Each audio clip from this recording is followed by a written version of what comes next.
Public rights association Odisha तरफ एक राज्य स्तरीय यूथ कॉन्क्लेव और सम्मान उत्सव 2025 भुवनेश्वर स्थित गीत गोविंद सदन में अनुष्ठित होइथिला।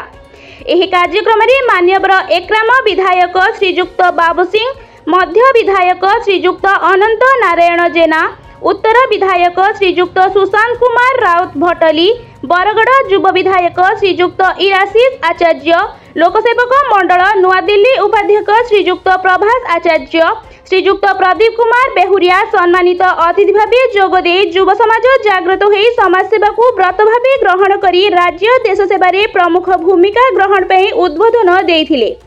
पब्लिक राइट्स एसोसिएशन ओडिशार सभानेत्री श्रीमती ज्योतिर्मयी पंडा महोदया प्रेरणार उत्स पलटिथिबा ओडिशार प्रति जिल्लारू युव समाजसेवी अनुष्ठान व्यवसायी डाक्टर वकील नृत्यानुष्ठान गीतिकार कवि लेखायित्री चयन करी प्रेरणा सम्मानित करी समस्त व्यक्तित्व को निज मन को जागृत करी समाजसेवार व्रती हेबा पई आह्वान करिथिले।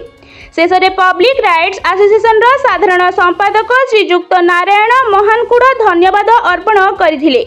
एही अनुष्ठानर मानजिंग ट्रस्टी श्रीमती पंकजिनी बेहुरा और श्रीजुक्त स्वप्न कुमार मिश्र परिचालना करथिले।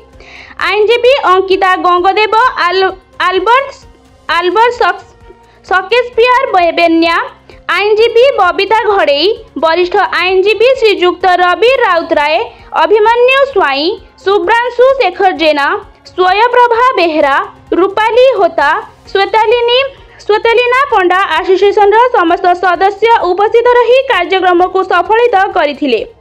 भुवनेश्वर गंगाधर रथंक रिपोर्ट संघर्ष टीवी।